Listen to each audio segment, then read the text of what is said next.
Brian Palavai, Run Far, here with Dylan Bowman after the first Run Rabbit Run 100. How you doing, Dylan? Feeling a lot better this morning. Yeah. Yeah, you the finish line yesterday. You looked rough. Yeah. Or beat up, I should say. I felt you were rough. Coherent. You were happy, but in pain. Yeah, and that's obviously to be expected after one of those things. But yesterday was certainly uniquely painful. Yeah. In what ways? Was there anything specifically that hurt, or? Well, the course was just a lot more difficult than I think anybody really anticipated. And for me, I think the night running, I didn't struggle at all during the actual night section. Mm-hmm. And from what I've heard, you're supposed to catch a second wind when the sun rises. But for me, it was like essentially the opposite. And as soon as the sun came up, I was just done, And luckily, I still had a little bit of a cushion on Timothy at that point. But I was looking over my shoulder the whole time because I was moving really slow. Was it maybe the same distance as when you sort of hit a rough spot at Western States? Yeah, probably. Yeah, could have been. I certainly was not moving well in the last 15 or 20, which was the case there at Western as well. But not as bad as... Not as bad. And at Western, it was like more of a system shutdown. This was more just being sleepy and legs tired rather than just a complete energy failure. Gotcha. So you did end up second. Tell us how your race played out. Yeah, I mean, the first 30 I felt pretty rough, as did, I know, Mike and Tim, and Dave and Jason had taken the lead. I ended up third coming into Cow Creek, just a few minutes back of Jason and Dave. That's like mile 30. Mile 30, yeah. And then I ended up catching Schlarb going back up the climb. I don't know what it's called, but out of that aid station. Yeah, Quarry Mountain. Yeah, caught Schlarb there, and he was in a really tough spot already at that point. Actually, it looked like he told me he was going to drop, but he sort of changed his mind as we ran together back down to Olympian Hall. And then from that point, Schlarb got off course somehow after the high school. And so I ended up in second and felt pretty good going back up the Fish Creek climb, which, I expected to be a doozy, especially because, you have 3.5 miles on the pavement before you hit the actual real climbing. And it's a real long climb. Yeah, it's a really long climb. It was over 2 hours, I think, to get back up to that aid station up there, and I caught Dave James right at the Long Lake aid station. And then as I was leaving, Carl was probably 3 or 4 minutes back, flying, looking amazing, coming in. So when did he?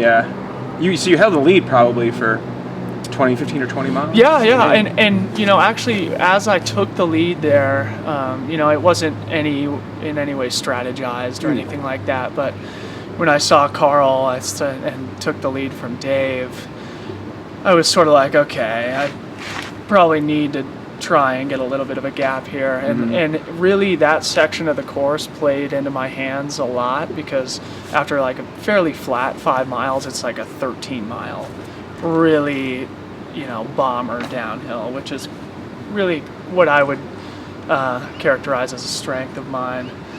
So I figured, hey, if I can get a gap on Carl, it's going to be now. Turned out that I didn't get any more of a cushion on him all the way through Dry Lake, which I was surprised about, honestly, because I was moving hard and I was trying to get a little bit of a gap. Yeah. But he was running really strong, obviously. And then right after Dry Lake, I was feeling awesome, and then all of a sudden I just had a little bit of a rough point. It was at a really inopportune moment for me, and Carl then caught me at the high school, and then I didn't see him again.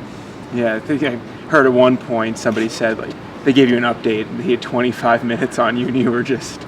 Oh yeah, I couldn't believe it, because then you're seeing other runners coming back towards you, and occasionally I'd ask, and they'd be like, "Oh, 5 or 10 minutes," and then you get to the aid station, like 25, and I was like, "How's that possible?" But I was moving pretty slow, and I knew Timothy was catching me there, and he made up a lot of time on me on that climb too. Yeah. So. And then you sort of found a little more energy to hold Tim off. Yeah, I guess so. Just that last climb, it's another 10, I don't know, 13-mile climb or something like Yeah. that. And it was really frustrating because it's a grade where in training, or in a 50-miler, you run every single step. But, at that point you're 70 some miles in and you're hurting and it's the middle of the night. And, it was frustrating for me because I ended up hiking a lot more than I really wanted to of that section. And I knew Tim, being the amazing climber he is, was going to be on my tail. So I was looking over my shoulder, and luckily I never saw him. Yeah.